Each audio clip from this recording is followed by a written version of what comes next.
Welcome, ladies and gentlemen.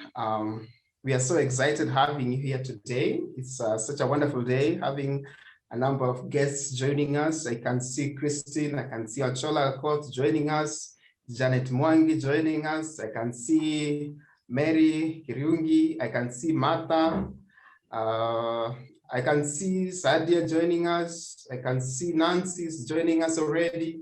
Welcome, welcome. We are so excited having you here.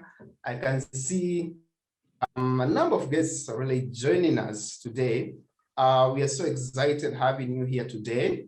We will begin right away because of time. And so for those who are new at Metis or they haven't seen anything at Metis, Metis it is an organization that was built to transform education in Kenya, especially supporting local leadership and innovation. So that's what we stand for. I can see a number still joining. I can see Evelyn joining. I can see Janet Mwangi, Paul Nyakundi, Edwin Ongedi. Welcome to Metis. We are so glad to have you here, all of you. Welcome, welcome, welcome. Welcome to Metis. We are grateful having you here. So we will kick off. We'll kick off with those that are already here. Others will find us on the way going. So as I had explained to you, at Metis, we seek to transform education in Kenya by supporting local leadership and innovation. And so today we have converged once again with a couple of experts and guests like you. We want to discuss more about mental health in our community and going further even in our education institutions to find out what is it that we can do together to address some of the challenges that we have in mental health. As you all know, that the coming of COVID-19 has had an impact, a big impact on the mental health situation. And it's being estimated that in every 10 people in Kenya, at least one of them is suffering a common mental health disorder, all right? And even the World Health Organization is saying that the impact has been in form of stress, anxiety, depression, and even suicide, all right? So it has even gone to post-traumatic stress disorder. And there's a lot of, there are so many challenges that mental health is having in our society today. Even in our normal day-to-day work, even going to the office, people are still battling with work-life balance and all that. And we want to a little bit focus within our education sector. What are the challenges that we are seeing there? We have seen students and even teachers, but with students, we have seen students developing bizarre behaviors like difficulties in learning, all right? And sometimes substance abuse, but do the teachers we have in school have the necessary resources? Do they have the necessary capacity to handle the mental challenge in our institutions? If they do not have, what is it that we could do together?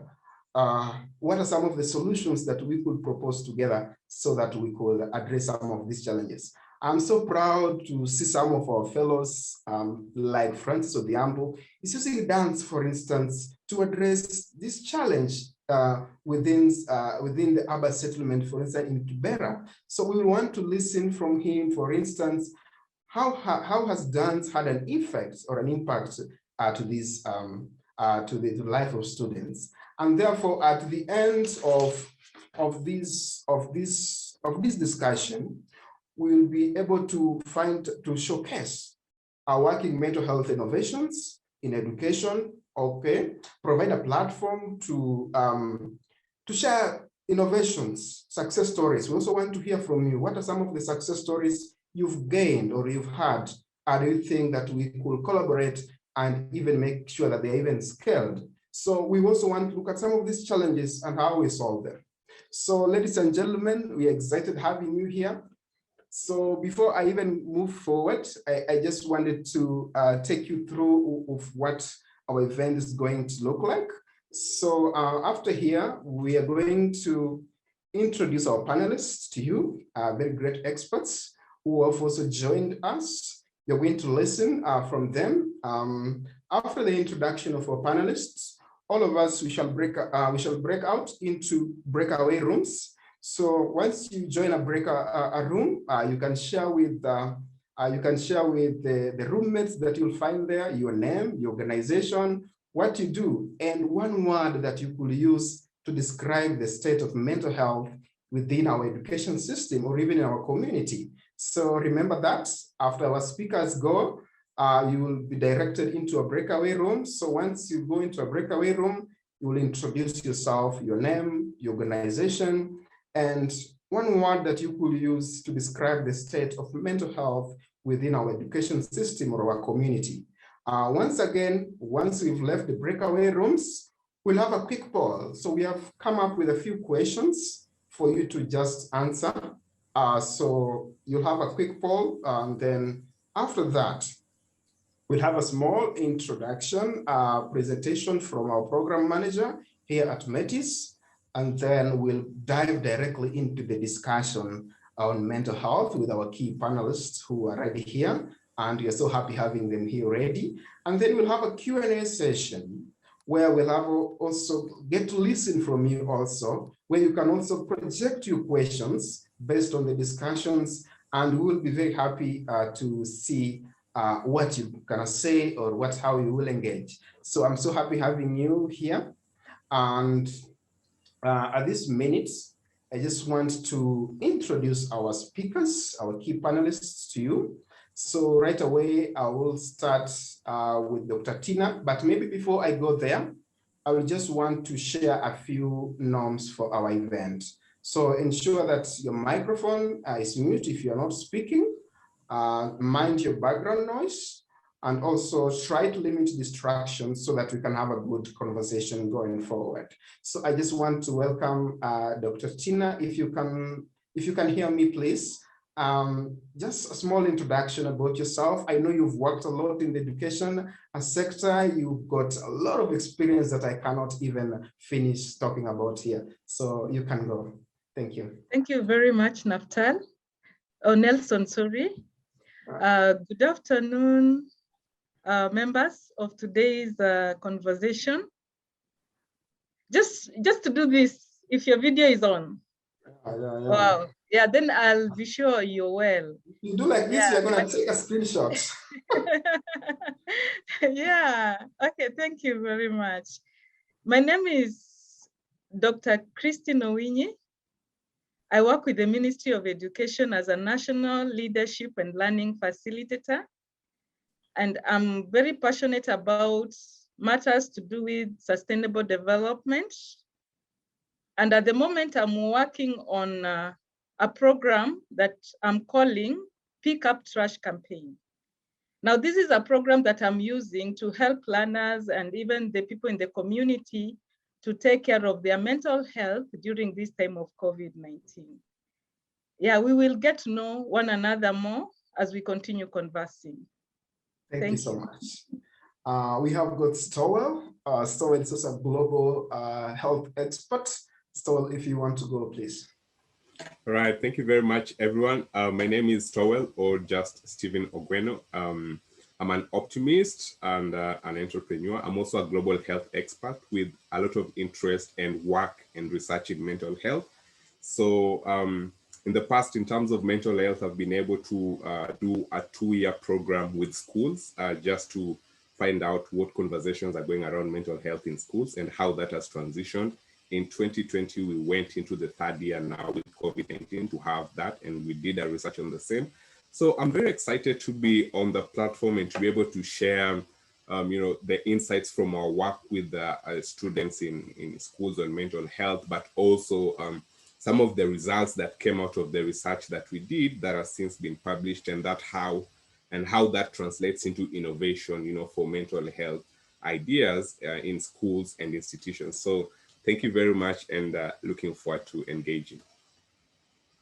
Thank you so much. You've got Francis from ChezaCheza. Welcome. Yes, Nelson. Thank you so much. I'm Francis Odhiambo, co-founder of ChezaCheza, and also the CEO of ChezaCheza. And I'm super blessed to be here. And what we do as ChezaCheza is we increase access of social emotional learning to the children who are in informal settlements and also in schools to enable them to reach their full potential, and most importantly, to enable these kids to build strong minds to face their challenges and to know how to navigate through the challenges that they are dealing with. And we are doing this through a very important talent in Africa, our culture, which is dance. So we are doing this through dance. Yes, that's me, and I'm Franco. Happy to be here. Thank you so much, Francis. I'm excited to one day visit what you do. So we have got Emmah. I don't know if you could hear us. Yes, hi everyone. Yeah. My name is Emmah Karanja. I am a student at Moi University and also founder Cities Association. What Siki does is we bring youth together and we speak out and create awareness about all social issues, but mental health awareness is our main key theme. What we've done in terms of mental health in school is Siki is a club in most campuses and colleges in Kenya.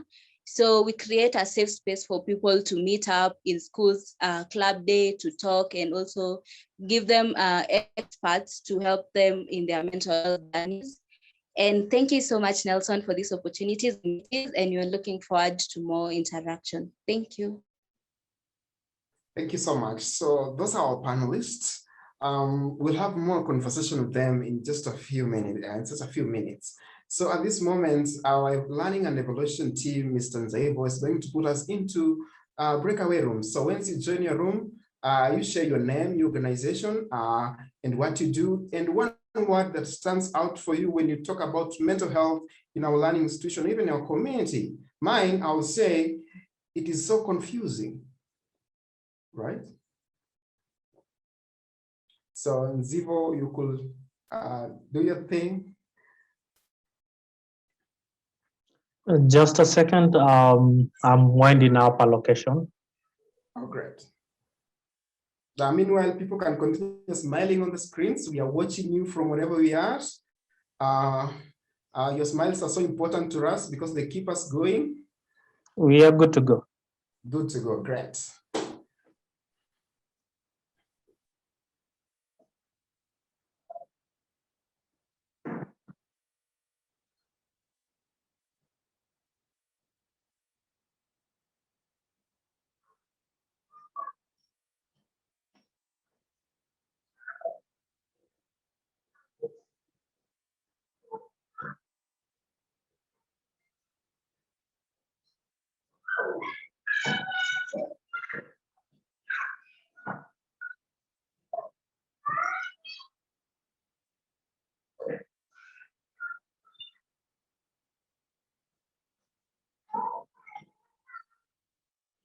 Hello, Samuel.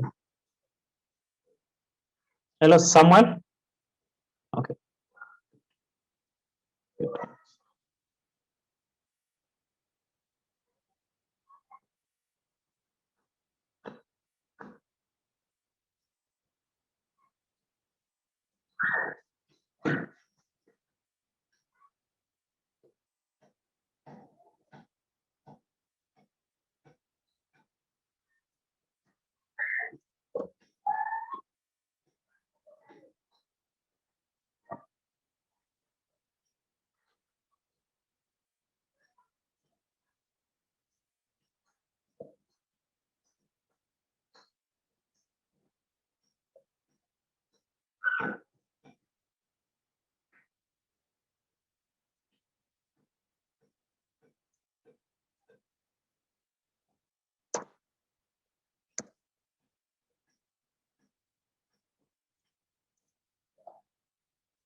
Hey, Nelson, I think you're on mute.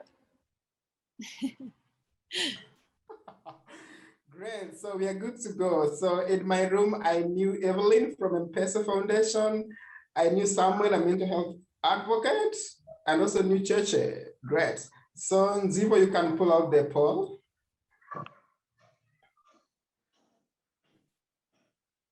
Great. Community have the necessary tools and resources to address the challenges of mental health.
Almost to the end, 30 seconds to go.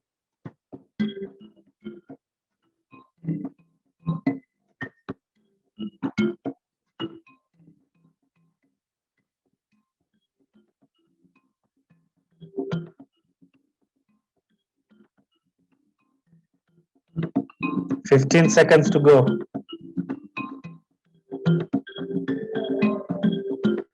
10, 5, 3, 2, 1.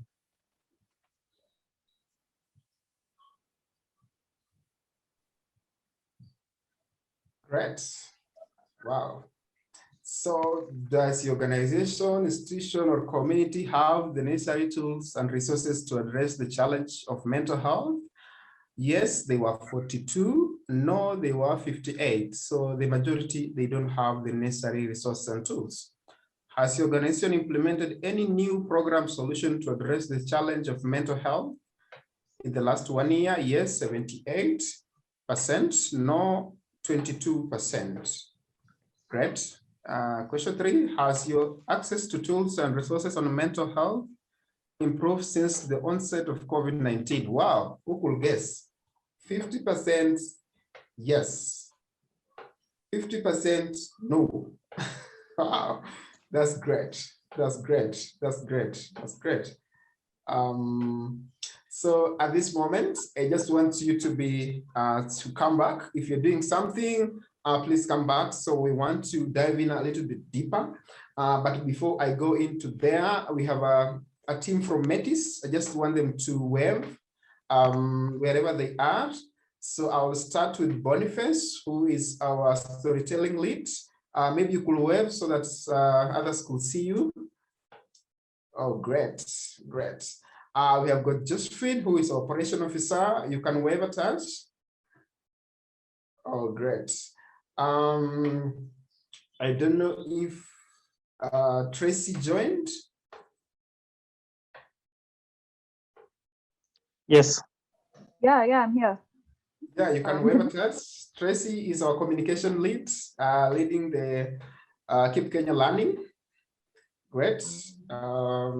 Yeah, we've seen you. Great. We've got Naftali, who is a program manager. Naftali, if you can wave, great, we've seen you. And then we have got Rebecca, who is our co-founder here at Metis. Rebecca, if you could wave. Great, thank you so much. At this moment, I just want to welcome Naftali, who is a program manager, who's going to make a small presentation. And then after the presentation, we shall dive in together with our experts into the discussing the whole concept of mental health and digesting it clearly. So be ready with your questions. You can start posting your questions into the chat. We'll pick them up quickly. So Naftali, you have the floor. Awesome. Thank you, Nelson. Thank you, everyone, for being here today. This shows how passionate we are about mental health and developing solutions and learning from each other. And today, I would like to take this chance to tell you a little bit about Metis, which is the organization that has facilitated this event and made it possible. So to introduce myself first, my name is Naftali Moroki. I am the Programs and Partnerships Manager here at Metis. And Metis is a nonprofit organization that supports local education leaders in Kenya to transform education. Metis envisions a world in which all people have the skills and community they need to flourish. So that's our vision for, let me say, the world. And we're on a mission to transform education through local leadership and innovation. We support local education leaders with Metis, or what we refer to as contextualized knowledge, because we believe that those closest to the problems are the ones who are actually best positioned to develop solutions to this problem. And Rebecca has told me this story, like this was the founding basis of Metis, right? Because the belief was that solutions are not outside there. It's us, the people within the community, that if we come together, we can actually work and develop solutions that work for our community and solve the problems that we experience.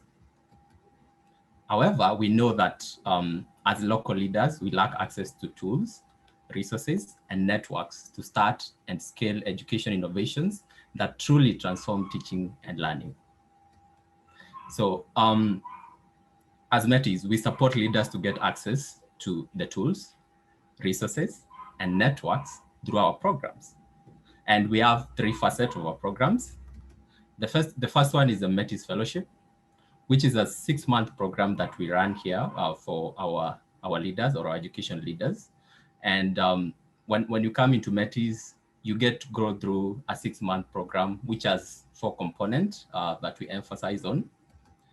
The first one is the design thinking curriculum, right?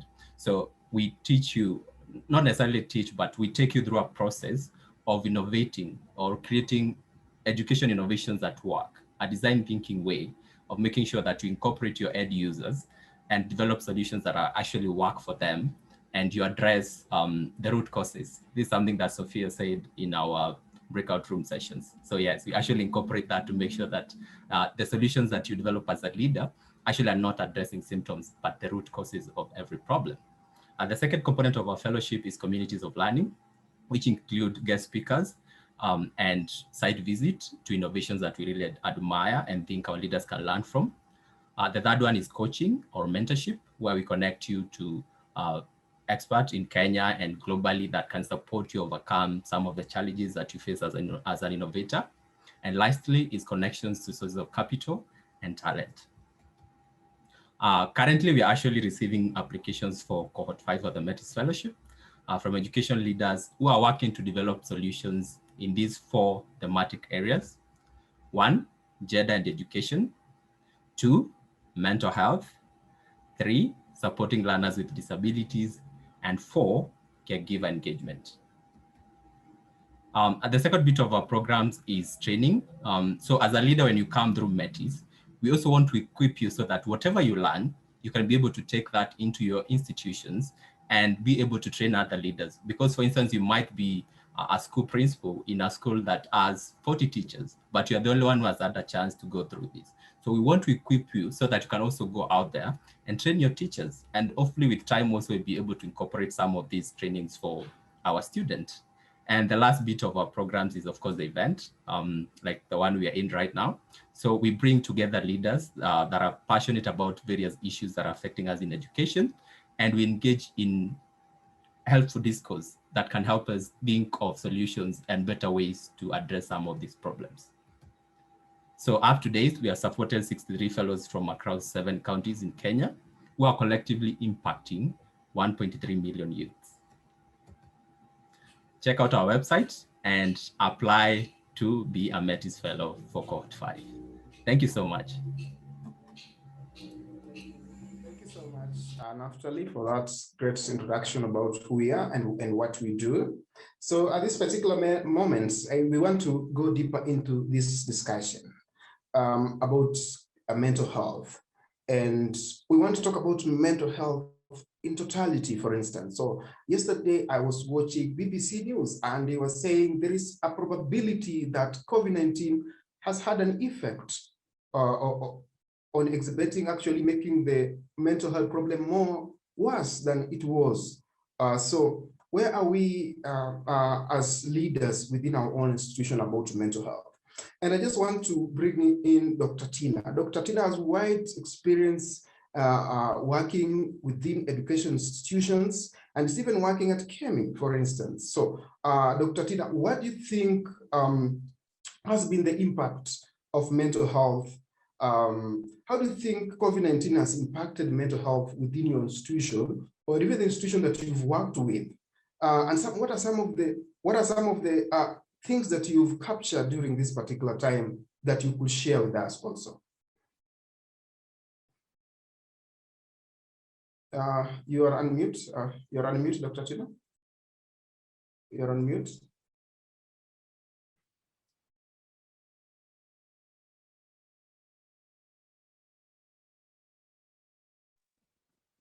Okay, sorry. Thank you for the opportunity.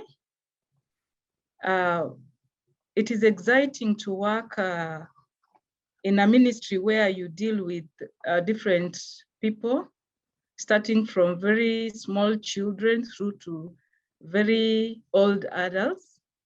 And at this particular time, this season of COVID-19 has really been challenging across the board, from the small children through to the senior officers in the Ministry of Education.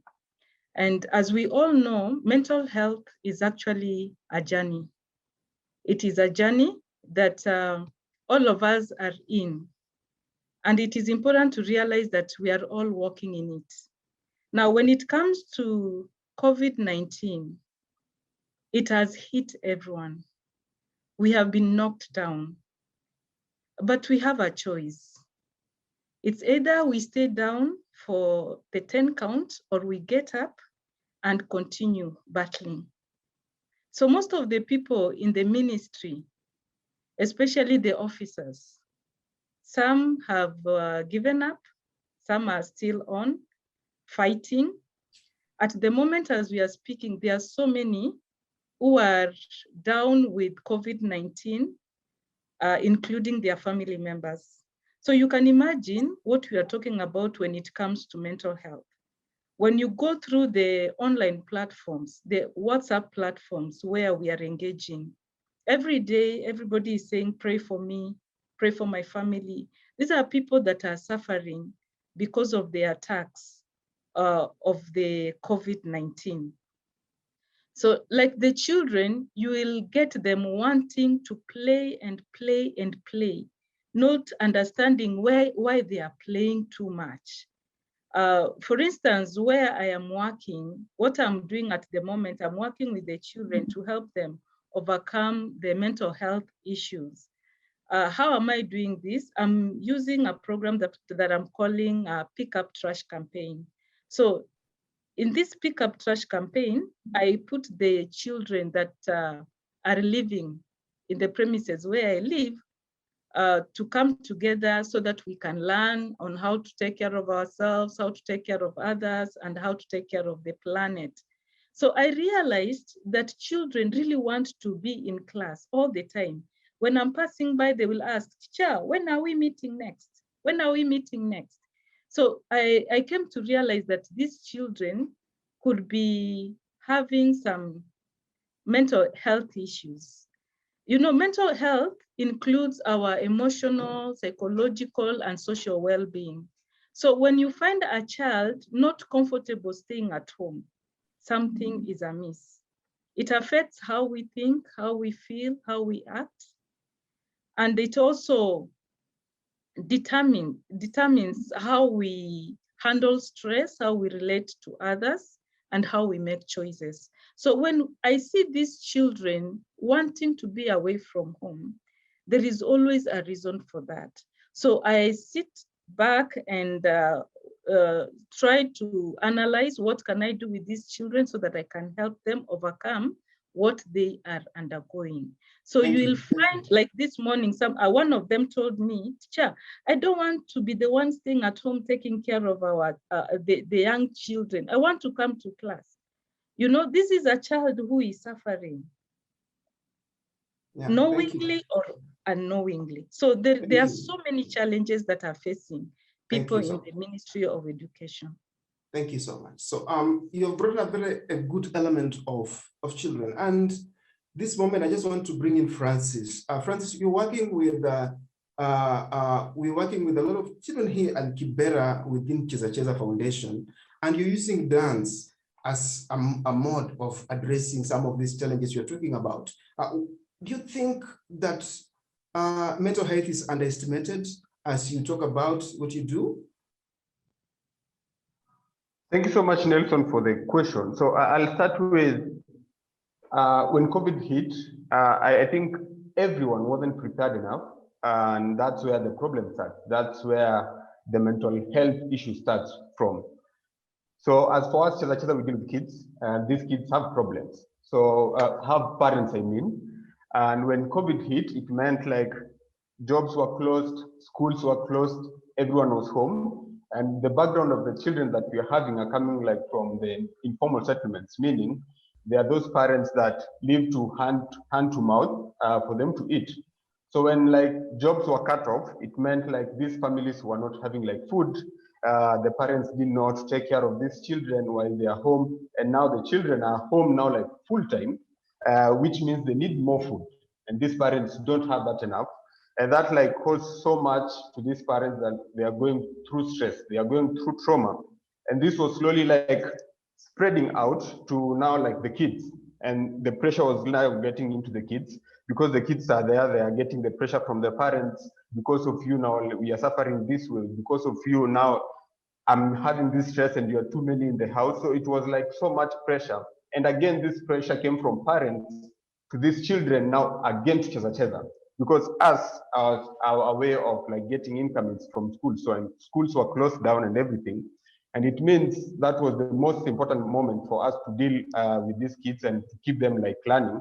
But again, we don't have the funds. So it brought like stress on our side that we need to rethink and see how we can go on. That brought me to a question where I was asking myself, what do we mean with being well mentally? And I was just answering myself, having challenges in life doesn't mean being well mentally, doesn't mean like we are suffering. You can have a challenge, but the problem is we are having weak minds, or our minds are not prepared enough to anything that are coming on our side. And that's what happened with COVID. No one was prepared enough that COVID was coming. No one didn't know like, by the way, this is going to cause this. And because we are having weak minds, that's where we start now having the problems. So having like challenges in your life doesn't mean like you are not well mentally. If you are well mentally means you're having the challenges, but you are now like, you have the strong mind to enable you like to navigate through all these challenges. You're having the strong mind to think beyond the wall. You're having the strong mind to see your vision out there. But this was the problem that we were not having the strong minds. And this strong mind, it wasn't like inserted to kids in schools, because even schools were not teaching how to have the strong mind, how to know yourself. And even in schools, the teachers, even asking a simple thing like, how are you? How are you doing? How was your day? How was home? Believe me, that can change a lot in a child's life, in a person's life. Even me personally, when I'm asked, how are you doing? That enables me to scan, by the way, what am I going through? What's happening in my life at the moment? And sometimes we find there's no one actually who's even able to ask me, how are you doing, by the way? What's going on? And everyone is so like compelled into their own problems, into their own issues. Thank you, Francis. So I want to now bring in Stowell. Stowell has got this wide experience. He's working with the World Health Organization. He's now even using technology in some of these things. But some of the questions that most people don't know about mental health, they ask themselves, how do you know that someone is having this problem? How can we diagnose even at early instances? So Stowell, as you tell us the impact of mental health within your circles, maybe you could just brush a little bit about that.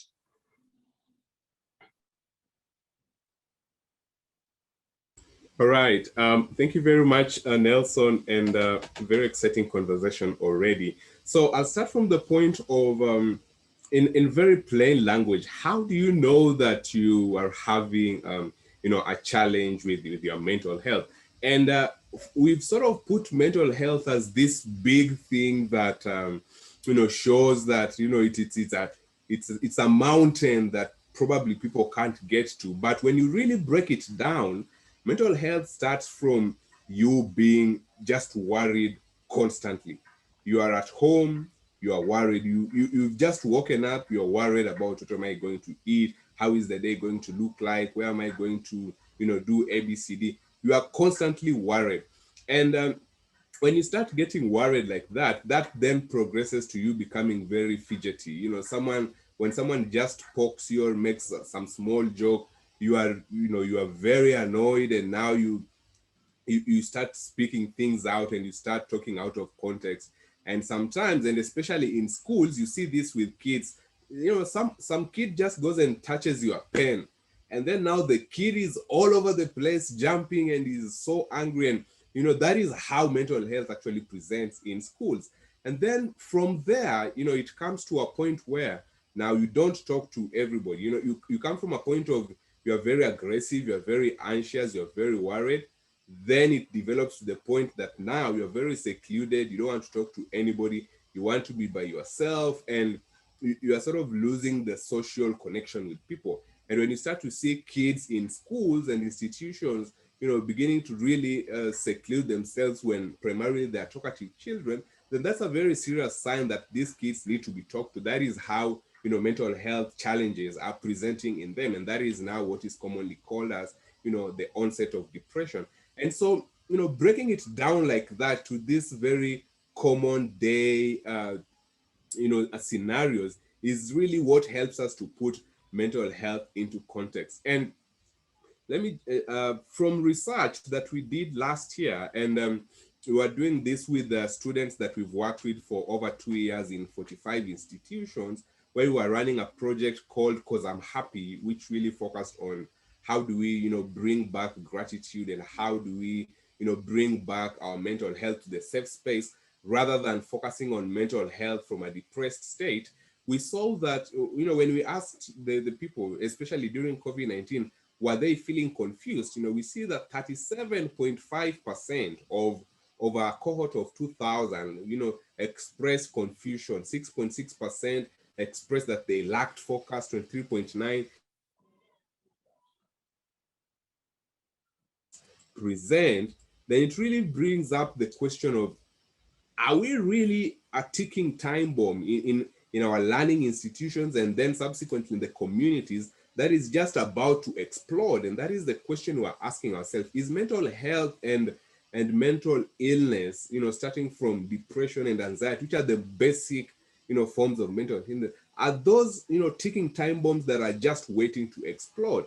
And the answer really, is very evident, because from research, you can see that indeed, people are stressed, people are depressed, people are having these challenges. And so the question for us in the education industry, which probably I'd like to hear a few, suggestions on, is the question we really should be asking is, how do we mitigate this challenge before it explodes? And one of the things that, we started to figure out that begins to work for a lot of young people is bringing in practices of mindfulness, getting young people to really begin just to practice meditation, and meditation in a very simple way, taking them through 5 minutes of just understanding themselves, understanding the environment, and understanding their inner state. How am I internally? And so, these things are what, once we begin to put these into context, then the conversations we have here begin to have, meaningful impact back to the, education system. And especially now that the education system has transitioned online, then you also have a lot of opportunities that exist there that probably we'll discuss later on how you can be able to really bring mental health into the space. Thank you very much. So I've picked a few things from your conversation that are very key to me, that you have said we are looking at mental health as a big mountain, all right? So when we talk about it, people see something so huge. Actually, I've seen on the chat someone saying we could simplify it into small awareness, like talks on that. And on that note, I just want to add, to bring in Emmah to add on that particular point, because she's building clubs in schools. Emmah, so what are some of the challenges have you faced when you're building these clubs in school to address mental health, for instance? Has the number of students, for instance, increased in these clubs? Or what are some of the challenges have you seen in there? Yes, thank you so much, Nelson. I'm loving this conversation. So yes, we have a lot of challenges, especially setting up these clubs in schools, because most schools see these mental health issues as optional. It's not something that can happen to everyone. They think that it is not very important.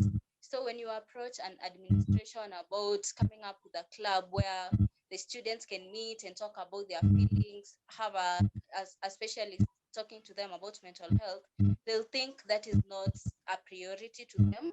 So you have to keep pushing until they agree with you. But I can say since COVID started, we have had a lot of people coming out and a lot of institutions actually embracing the idea, because mainly now when institutions closed, we now started having these online discussions. We have online WhatsApp group. We give them a specialist to talk about mental health issues, anger, depression, anxiety, how people are supposed to deal with it, and how will you know you have it, and the solutions. They help you in your mental health journey for free. So yes, with COVID, we have had a lot of people embracing the idea of the clubs in schools, because it was mainly online. But when we come to now one-on-one, it is quite hard because the administration has to give you permits and everything, but we will keep pushing. But right now we have 39 campuses and colleges having it as a club. So that's a tick for us. And we will keep on pushing until we have more people embracing the idea. And on this issue of how has it impacted us in our institutions, I'll talk about institutions because I'm a student myself. So once COVID hit, a lot of students had many challenges, especially in terms of anxiety. There was anger, there was frustrations. Others got into depression because when in school, we hardly know what really happens at home, because you're always leaving the house early, or you're based somewhere else. Like myself, I'm in Eldoret and my home is Nairobi. So when COVID hit, I had to go home and stay with my parents and my siblings for like a whole year. That is something that no one of us was ready for, especially the campus students and everyone. So it really hit us so hard that people now started having issues of they're now stressed. They do not know who to talk to, because now maybe the parents are toxic, their home is toxic, but they do not have a safe place to go. And maybe the way we have schools, you go talk up to the friends and that's okay. Now remember, you're at home, you're not go anywhere, you don't have friends unless you talk to them online. So it became a problem. And as Siki, what we do is we have volunteer psychologists who now take in calls for anyone, any youth below, everyone under 35 years, you get free counseling. So what happened to us is Siki, we started receiving so many calls from people, because now they did not have anyone to talk to. They don't have a safe space to go to. So it became now a thing that we're now doing. Actually, we are now even training more people about mental health, so that they can also help, the youths can also help themselves, as in youth to youth. I can help my friend, she can help her other friend, because also getting specialists to talk to everyone is quite hard. So yes, COVID has had a lot. Thank you, Emmah.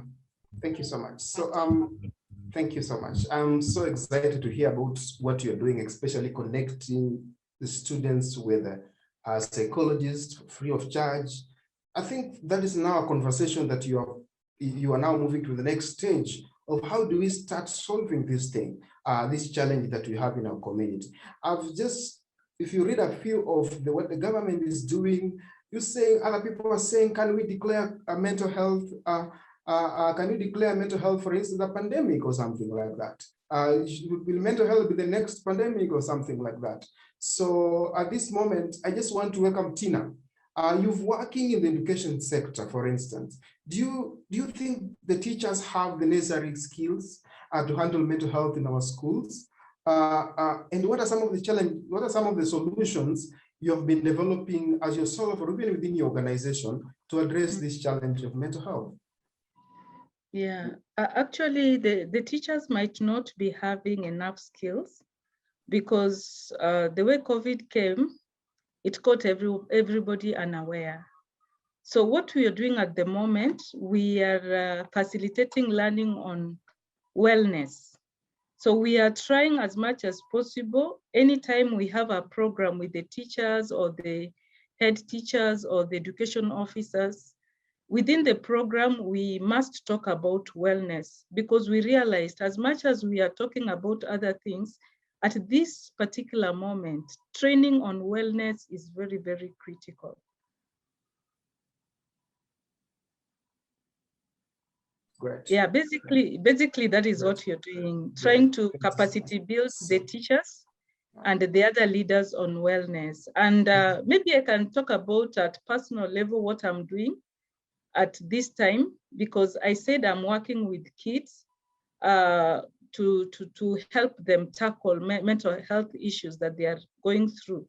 Now, what we do at the moment, I am trying to help the children to become confident to be able to handle the challenges that they are facing at the moment by taking them through a program that will enable them to have values like self-awareness, how they can manage themselves, how they can make responsible decisions, and how they can manage relationships. When they are being told wash hands, when they are being told keep distance, what does it mean? When children are together, when they are playing, are they able to keep this distance? Are they able to play while having their masks on? So those are the things that we are trying to handle at small quarters to help the people that are just next to us manage their mental health. Great. So just to add on to that, maybe Francis, you could come in and explain to us more, how is this dance you are doing in Kibera or the other urban settlement? How is it impacting the lives of these kids? How do you see this transformation as a way of doing it? And do you think this is something that could be replicated elsewhere? Francis? Yes, of course, I'll say it's a simple thing, and it can be replicated in so many schools. Actually, I think every school in Kenya should be doing what we are doing. Because I've seen in the comment, even Mike was saying mental health is something that has been there way back before even COVID. And for ChezaCheza, we started way back even before COVID to tackle on mental health and just making sure the kids are okay mentally and them going forward. So how we do this with dance, it's basically so amazing. So how we start is we start with like breath work. Then we do like breathe in, breathe out. Then you get to a moment where you've relaxed and you are now relaxed. So actually what we can do right now is like all of us, from the breathwork, we do like body scan. So it's something that we can do even right now practically. If everyone is okay with that, then we'll see how that feels and how that goes.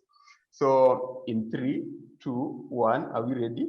Yes, I'll take you through a body scan, a process that we do with the kids in a circle before we start even the classes as we go on with the classes. So it goes like this. Let's breathe in.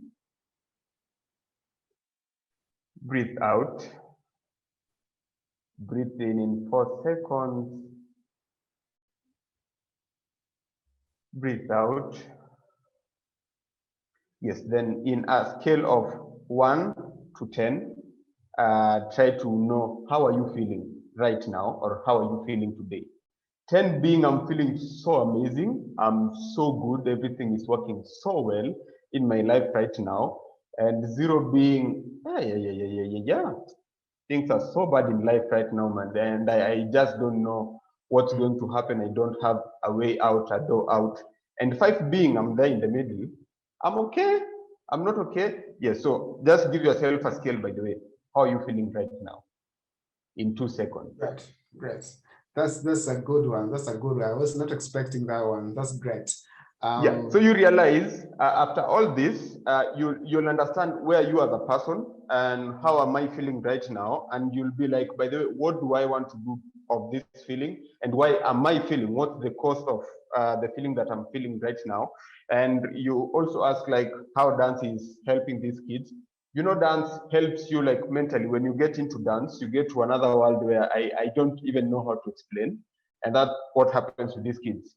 You have the freedom to express yourself. You have the freedom to talk on those things you cannot talk like through your mouth, but through your body you can talk whatever you are feeling inside. Because for instance, we ask this kid, like, how are you feeling? The first thing they'll say, niko poa, or I'm good.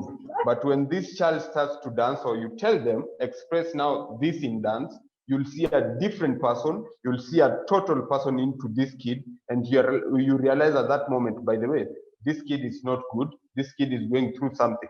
And after that, after our classes, that's when now we have like our counselor, where we refer these kids to do like some counseling because they're going through stress, they're going through trauma, and they need someone to work with them. So that's how at ChezaCheza we are tackling this pandemic, as you are calling it, of mental health, because it was there before. And as I've said before, we need to build strong minds for us to be ready, for us to know like how to face our challenges. Yes. Great. Thank you so much for that. That's so informative and with a lot of insights. So I just want to bring in Stowell to add on to that. Stowell, how are you mitigating this? I've seen you're so enthusiastic about technology. At some point, you do mobile application. Do you think there is some hope within technology or any other way you've been doing this? Right. Thank you very much, Nelson. That's a very interesting question. And that is the question we asked ourselves at the beginning of 2020. What is the role of technology in really contributing to bringing a healthy mental space? But before I go into that, I sort of want to run through just in point form some of the solutions that we have been able to come up with from research that, could be able to, that are already working, at this time, and that could be adapted by the education system and the people who are in this space to really be able to contribute to that. Talked about and has been emphasized here is bringing in the aspect of mindfulness to students and to teachers as well, just to be able to get them to be aware of their current state. 2 is children especially need to get outside and connect to nature. Schools allowed for that during the breaks. Home environment does not allow that connection in a very real way, because then everybody, stays at home and it's indoors. And if you are outdoors, it's very limited. So finding ways to bring nature back to students in, at home is a very good way of getting them outside that, fixed combined mental health space. The other thing is getting people away from technology.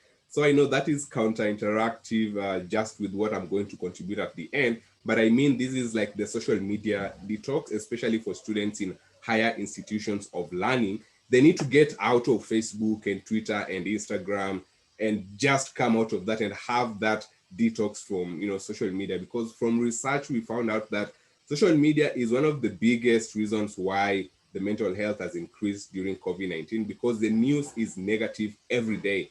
And if you get negative news every day, that has a direct impact on your mental health status. 4 is that we need to bring in a positive image on mental health. We talk about mental health nowadays as being just from the negative perspective. And you'd hear even when we're talking now, even in this conversation, we're talking mental health from the aspect of depression, anxiety, stress.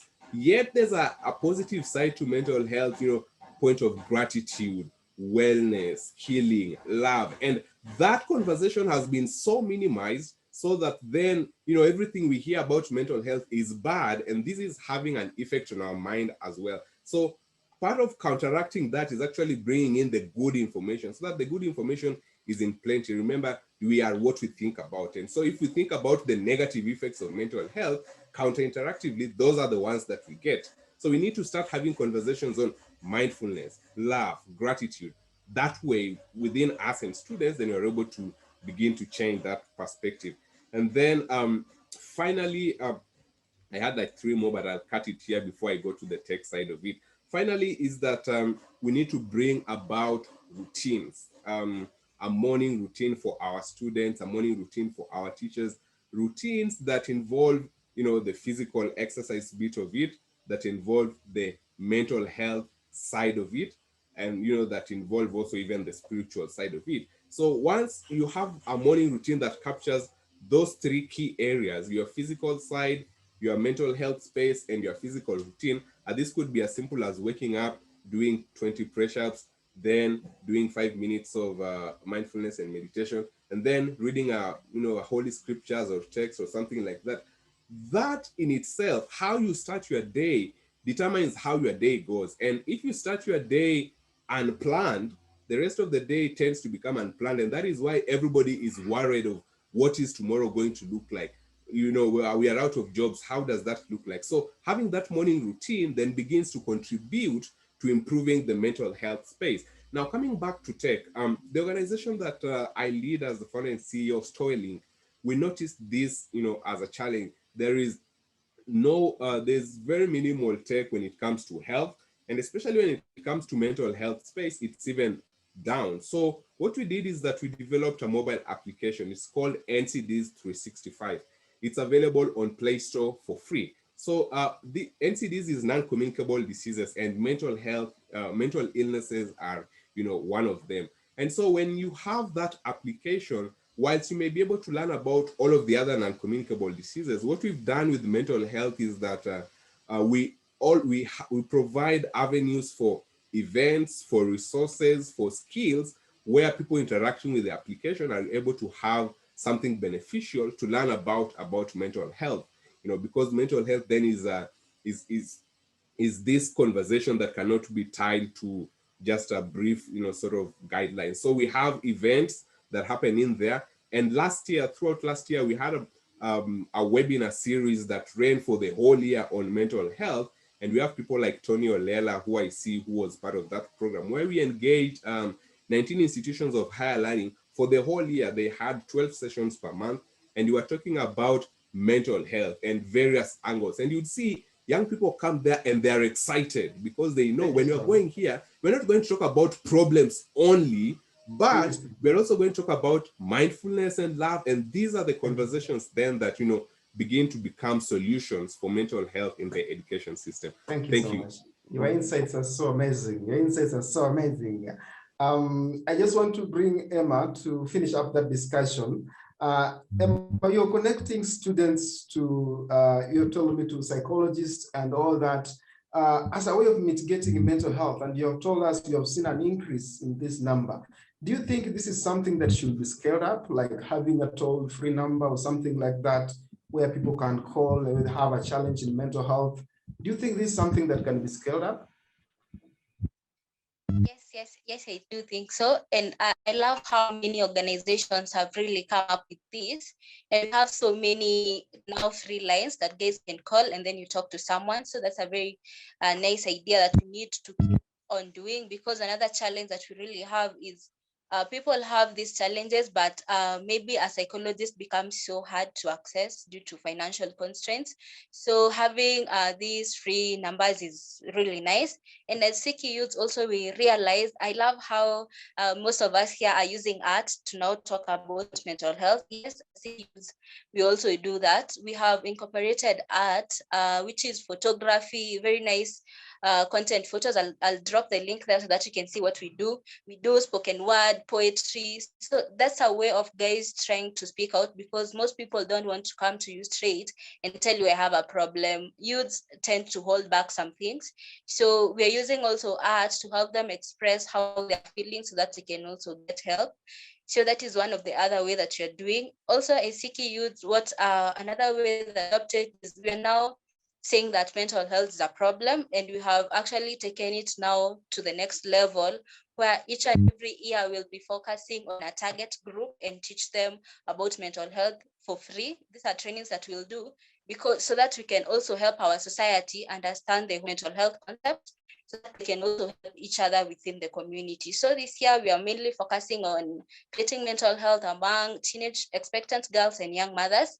And we have just finished a training where we're training guys on how to handle these people, their mental health and everything else. So it's something that we're seeing it has a lot of positive impact, because now people know they are not alone and they do not go through things alone. So more people are embracing the idea of talking and seeking help. Another thing that I think we should all organization talk about is now encouraging people to introduce mental health days in schools, from lower primary to higher institutions as a club. It can be a fun activity for them to learn, and also now focus on their well-being mentally, psychologically. It can be very nice for us to now prevent more damage in future. So that is what we've been doing, and I love how each and every organization is doing it. Thank you so much. Thank you so much. Sorry to cut you short, but at this moment, we also want to hear from our participants. We also want to hear what you're thinking about mental health. I don't know if Nzivu, I have received questions from your end. I'm seeing the chat is so full already, but I just want to hear from our participants. What do they think about mental health? What have they been doing about mental health? Do they have a question to our panelists that they would like the question to be answered? We have Mike Wanjegu, who has raised a hand. We don't have questions from the chat. Okay, maybe you could allow Mike to go. Yes, Mike. Yes, thank you very much for this opportunity and for this very interactive and educational forum. I would before I ask my question, there's something I really wanted to mention, and I wanted to mention about sustainability of our efforts towards mental health. And I would really love to see if we could find a way where we could work with the government, because government is one of the most sustainable donors or funders of any idea. So we really need to see how we can drop in the government in our efforts, because most of us as organizations, maybe we work with limitations toward donors, but if we bring in the government, then it can be a very good avenue for them to take it up and also own it and run with it. That being said, I really wanted to ask a question to the lady who was doing mental health clubs in schools, because my question mostly is brought about by the fact that actually we tried to implement the same thing here in Kisumu, where I come from, and in Kisumu. So my question is actually, how do they cater for the other population in school? Because that was the biggest challenge we had. We could form mental health clubs, but it would focus on a few in children or kids in school, and of course this information is needed to the larger majority. So that was one of the major challenges that we really had, and so I would like to really know if they have encountered the same challenge, and if not, or if so, what could be the best method or best way to go about it. Thank you. Thank you so much. So Emmah, if you could just go in 1 or 30 seconds, very brief. Yes, thank you so much for that question. Yes, mental health clubs will mainly focus on a specific group, but the main thing that I think our challenge is now reaching out to more people, to more institutions to accept the whole idea. I think that's also the challenge that you guys are facing, because not all institutions will think that that's a very crucial thing to talk about in schools. What we've been doing is we've been pushing a lot about it. And also now on media, we are using local media, radio stations especially, to talk about it, so that also the locals can know about it, so that once we approach them, they can be able to understand where we are coming from. So we can start from the local. Thank you. Yeah, so thank you so much. Nelson, I wanted to just answer that also just in 1 minute, is that in order to make it sustainable, and we've done this here in Nairobi for 3 universities, including Kenyatta University, is that the model that we use is training for trainers. So the mental health club is actually training trainers who then go out into the school and get into all other. That model is what we found that works best and is able to reach a wider majority of students. Thank you. All right, so I have a question for Francis. Maybe Francis could respond to us. How do we create safe space within our schools to allow students to share openly without fear of victimization or judgment? So Francis, I think this is linked to you. How do we just enter an institution, tell them I want to create for example, a dance club, for instance, addressing mental health? How do we create that safe space? Yes, so that's an interesting question. So number one, I'll start with how to create a safe space. You should make everyone feel they are safe. And how do we make everyone feel they are safe? So number one, how we do it at ChezaCheza is we do our classes in a circle. So where nobody feels like, by the way, me at the back, where nobody feels like me, I'm left out. And we say like every answer is correct, nobody is wrong because it's your own thinking. So, but when you go into a class, then you start in a circle where everyone is equal, everyone can see one another, and everyone feel free to share whatever they have in mind, and making it like them feeling proud of themselves, like, by the way, that was a nice answer, them being applauded, people appreciating their feedback. That gives you like the motivation, the self-esteem, by the way, I can do this, I can express myself and I can talk to people. But mostly we find when you go maybe to in a school, or how we deal is when you say something wrong, the teacher will be straight. No, that's not the answer, and it's not supposed to be that way. Or we go to a setting where the child is back there, they feel like me, I'm left out. So if we can find a way of, that's how we work as ChezaCheza, if we can find a way of making everyone included, even the classes to maybe do a different setup on how the kids should sit, on how the kids are responding, how are we receiving the kids' feedback, and are we appreciating them for what they're thinking? Yeah, so I think that's the first step of making the safe space. Yeah. Great. So at this moment, just we'll bring in Dr. Tina. We are talking about education, all right, in schools. So what aspects, if there are any, that should be included in teacher training to help with their mental well-being and equip them to support students? Is the education ministry doing anything? Maybe are they inputting any details into the curriculum that maybe can help in this particular situation? Somebody's asking that. Yes, indeed. The ministry is trying as much as possible to do something, because at the moment, as everybody now is aware, we have the new curriculum, the competency-based curriculum, which is trying to help people have competencies that can help them manage life comfortably.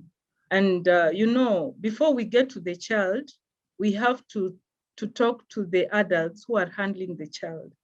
So we've been doing trainings on the competency-based curriculum, which revolves around competencies and values, values like self-efficacy, how people can be confident to deal with whatever they are having at the moment, competencies like learning to learn, people going deeper to discover for themselves, not necessarily waiting to be told. We have values like love, values like care, peace.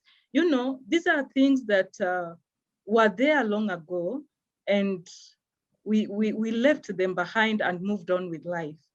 And so when we have the competency-based curriculum coming in, we are helping everyone all around, starting with the education officers down to the children, to embrace the right values and also to have the right attitude, the right skills, the right values, and the right knowledge on how to manage life, even during such moments. Thank you so So much. the ministry is doing something. Thank you so much. So at this moment, if you have a question, you have a contribution, please raise up your hand and we'll give you an opportunity to speak also. So I know Zivo, our tech lead, is really watching at that particular end to see if there is more question. If you want to speak, we'll give you an opportunity. I'm seeing Stephen. We have Stephen Ochel. Okay. Stephen, all right, thank you. Thank you for this opportunity. Just a question.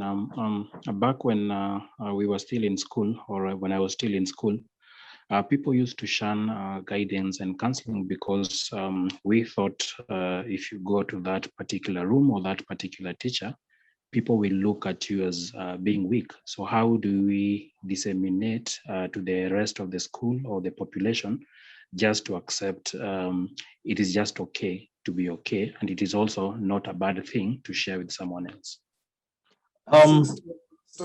Should we have all the questions go first, then we have them answered, or? Let me have them answered, because if someone is burning to give an answer, their knowledge is there and then. So Stowell, you could go. Okay.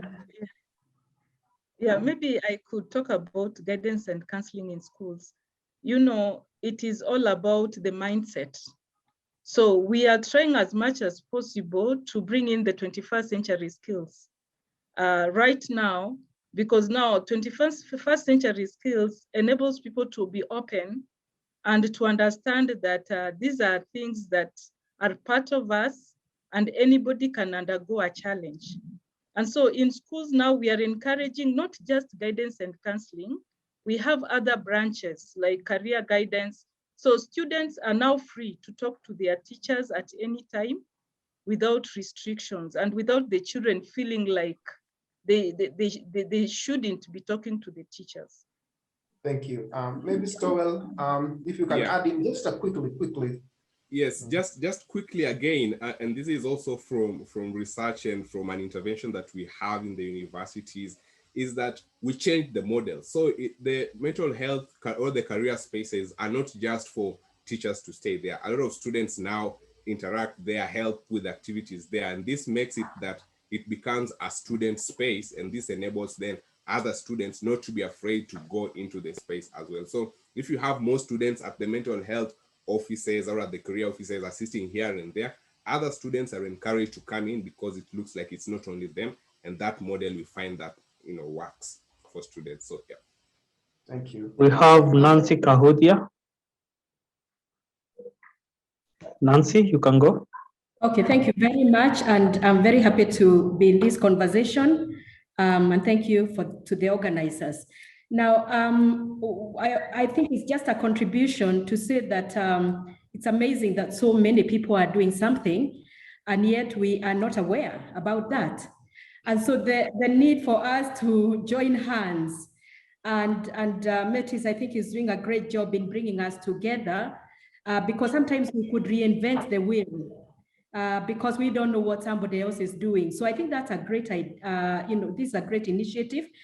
Just to mention that I work for a faith-based organization, Scripture Union, and we work with children and young people. And therefore, we, because of the challenges the children are going through, we therefore have developed some materials on mental health and wellness. And my thinking is that we need to demystify mental health. Or mental challenges. Mental health is a positive thing, but we do need to demystify mental challenges so that many people are playing in that space.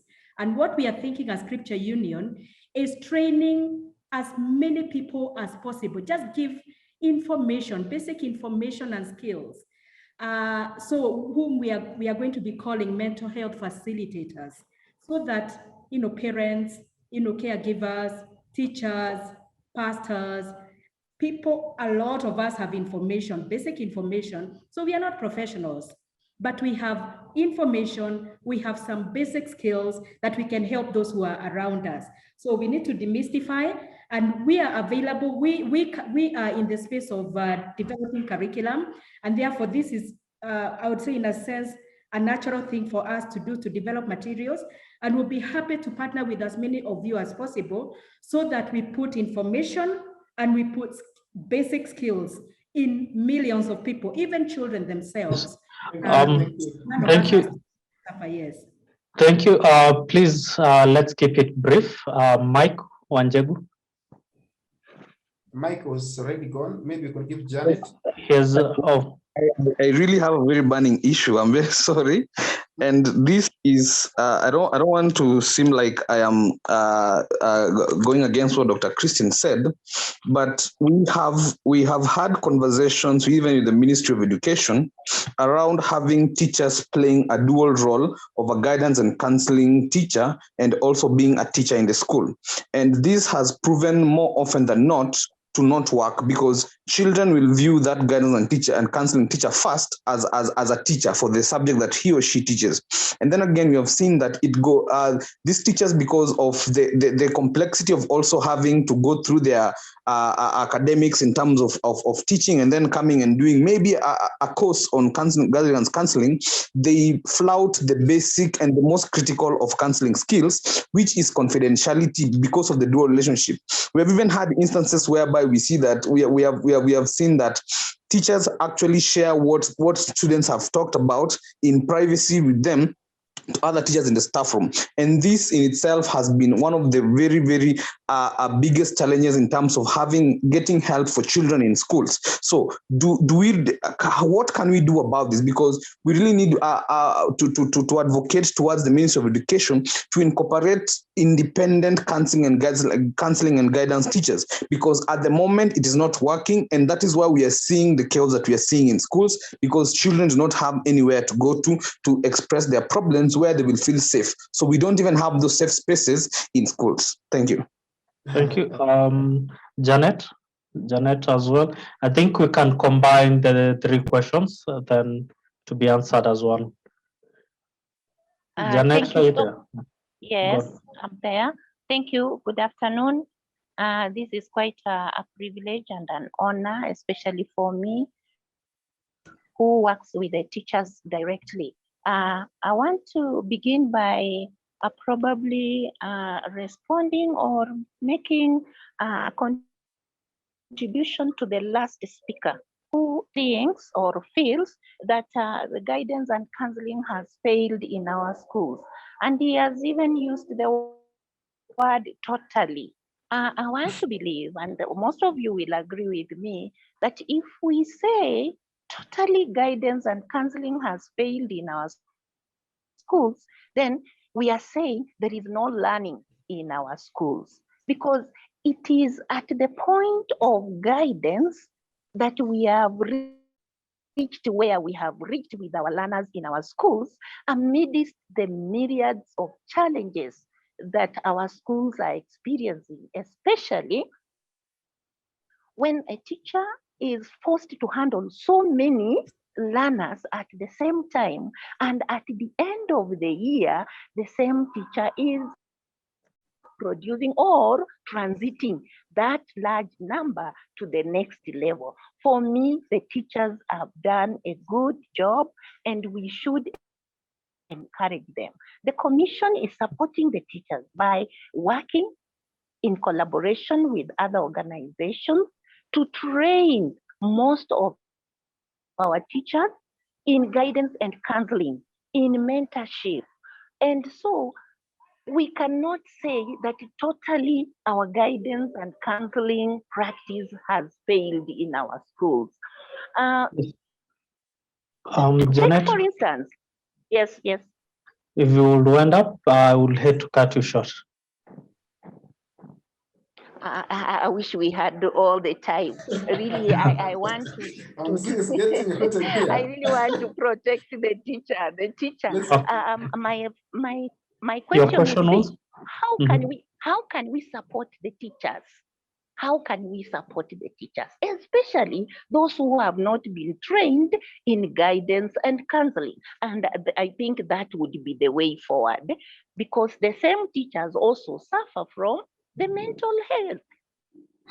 Thank you. Thank you. Rosa will ask, and then we'll get to the answers. Then, Rosa, be brief, please. Thank you. Mine is just a very brief contribution, and I think it just answers what Janet is asking. The aspect of us incorporating parenting classes in schools. So while we work with teachers, we're also looking at who is the other teacher that works with a child. That's really important, because I have seen it work where I have been working with schools when the school calls for a parents meeting. I come in as a counselor and I'm able to teach the parents about early childhood development.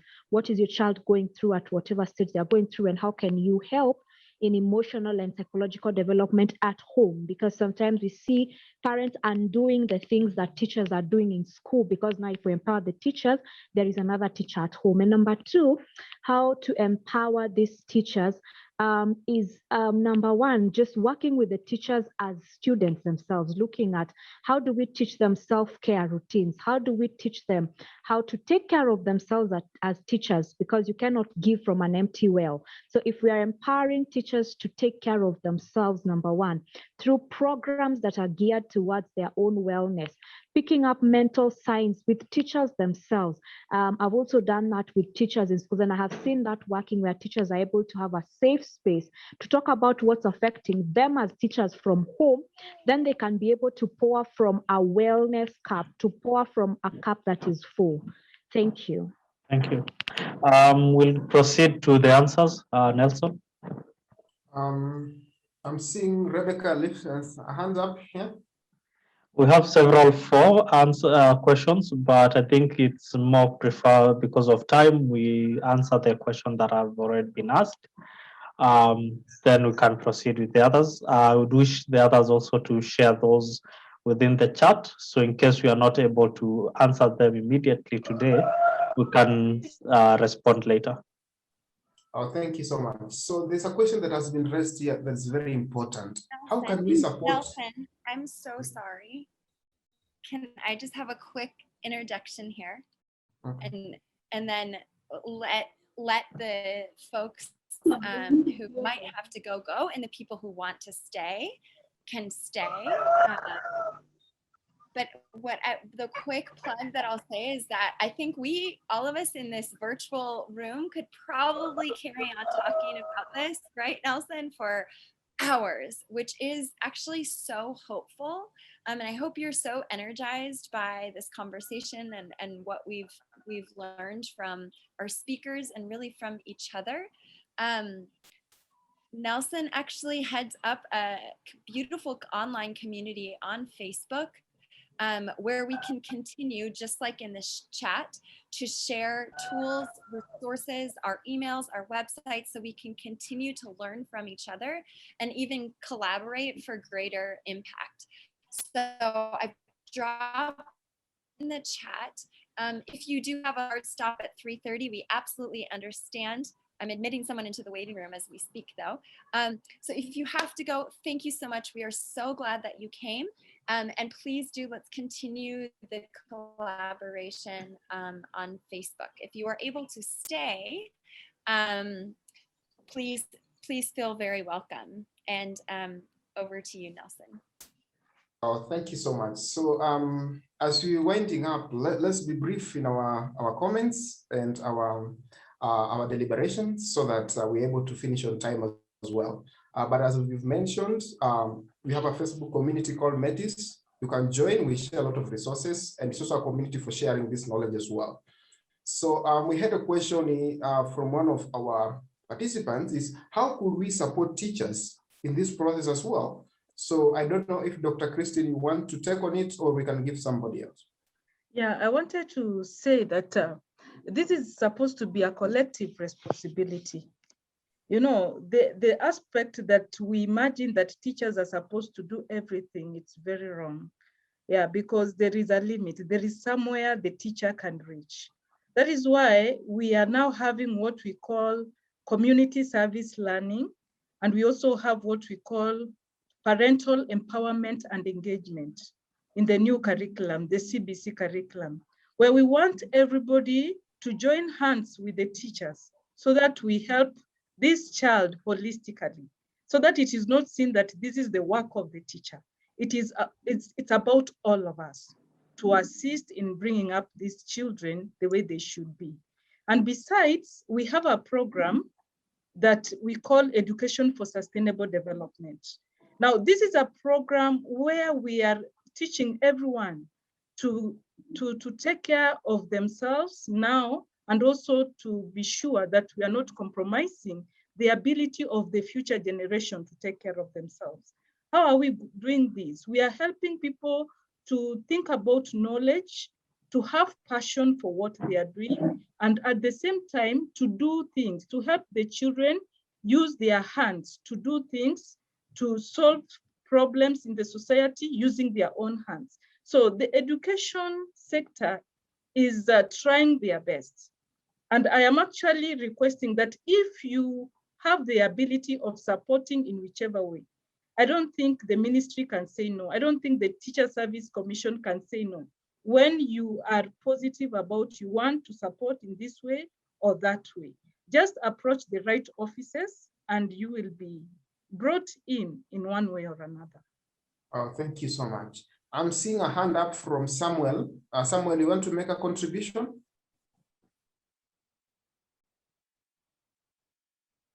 Yes, maybe you can unmute. Yeah, hello. So basically, it was just Rosa just said what I really wanted to say, because actually the state of mental health all begins from home. The fact that how the teachers are living in their houses or where they are, whatever they are doing, it reciprocates to the school. And how that child is living back at home, it helps him or grow in school. So whichever principles are instilled in that child at home matters the most than how he's being brought up in school, because those are two different angles we're looking at how mental health is guided through. And I believe whichever way that would put the mental health state in Kenya, or rather in our society, it's usually important to understand that the fulcrum of the well-being of somebody mentally starts from home. So we build home usually. Okay. I'll welcome the last contribution from Doreen, and then I'll give our panelists our last shot, and then we'll be good to go. So Doreen, if you can hear me. Okay, mine is just to add on what Stowell was saying. So he said something like mental health. When someone talks about mental health, what we get is about anxiety, fear, depression. So I would like us, like the advocates of mental health, if we could generally paint mental health as the good thing and not the bad thing. Because now when people hear about mental health, they're afraid, like, oh, I have this anxiety, so people would think that I'm depressed or something. But then when we paint it like something so good, so it will be easy even for others to share out their problems. Thank you. Thank you so much. For this moment, I just want to allow our speakers to give their final remark, just 30 seconds, because we already ahead of time. So I will start with Stowell, 30 seconds. And what do you think the future looks like for all of us here?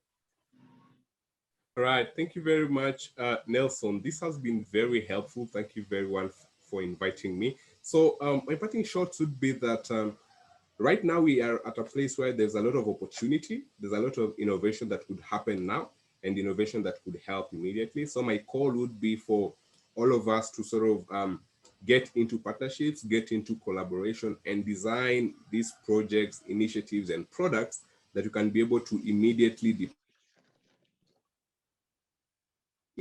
of students and of the people that we're serving, even at the community level. Thank you very much. Francis? Yes, thank you so much for having me today. It was a blessing being on this conversation. It was a nice conversation. I've learned a lot, taken lots of notes. And what my hope will be for the government also to be involved with this on how we can get more of the classes dealing with like mental health in schools and making it easier for organizations like us who could easily help with these kind of situations, the same way the private schools are doing. So that will be the hope on my side, and seeing these classes being implemented in schools and helping the teachers in schools as well. Thank you so much. Thank you. Emmah?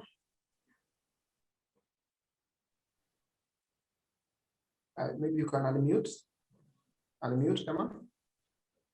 Sorry. Thank you so much, Nelson and Metis, for having us here. I have really learned a lot, and I've seen so many people we can work together with. So for me, what has come together is mental health. We work together, and I'd say we have hope that will be better in the future, because I've seen so many of us coming up with even free support groups online, so where you can just meet and talk about yourself and learn so many things.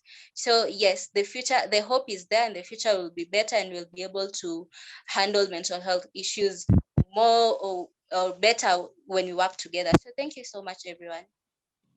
Dr. Tina, just a closing remark.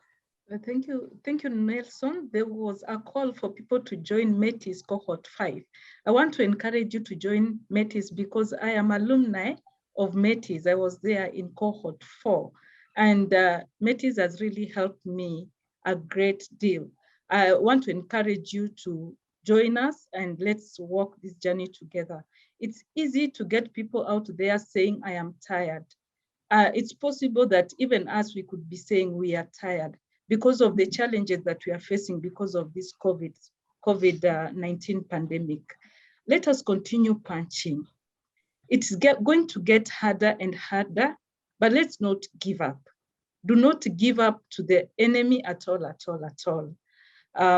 Come and get some energy, get a friend, talk to someone, whether you are having an issue or not having an issue, somebody else could be having an issue. Be free to talk to people. And remember, we can do this. If I can do it, you can do it. We can do it together. We can walk this journey together to ensure that everybody in this country becomes stable when it comes to mental health. Thank you. Thank you so much. I want to take this opportunity to thank all our panelists. Our insights have been amazing, actually. That's why we're having this good number of people still waiting to hear this particular moment. So thank you so much, Stowell. You've been an inspirational to us and to our generations. Thank you so much, Emmah. You're still a student, but you're doing great. Thank you so much, Francis. I will visit ChezaCheza soon. Maybe you could visit our website to learn more what you do and how we could collaborate. Maybe I will give Rebecca, who is our co-founder, to give the closing remarks. And then from me, Nelson, it has been amazing being with you. Thank you so much. Like huge snaps for you, Nelson, for organizing and coordinating this and creating such a vibrant space for us to learn from each other. I think, you know, I think we can't create for others and for young people what we can't experience ourselves. And so I think this pocket of the internet today, and I think, you know, beyond, is just an experience of what it's like to experience that psychological safety, to experience connection with others, to experience even differing opinions.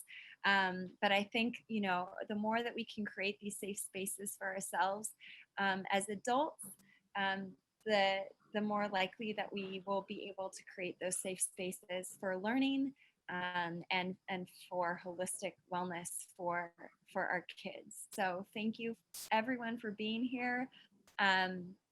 It's been a really rich conversation. I know my team has plugged this already, but I will join them in encouraging you to apply for cohort 5 if you are working in the area of mental health and holistic wellness. We have a thematic track in this next cohort specifically for that. And then please do join the Facebook group. It's not a unilateral sharing of opportunities and resources, but it is a dynamic conversation. And so we hope that you also continue to share and to connect online and offline in really meaningful ways there. Thank you again, everyone. And we'll be reaching out with these links again and with a quick survey. We always want to continue to listen and learn and be able to serve you all better. So thanks in advance for answering those questions that I know Nzivo will be sent. Thank you so much. Goodbye, everybody. It was amazing being with you.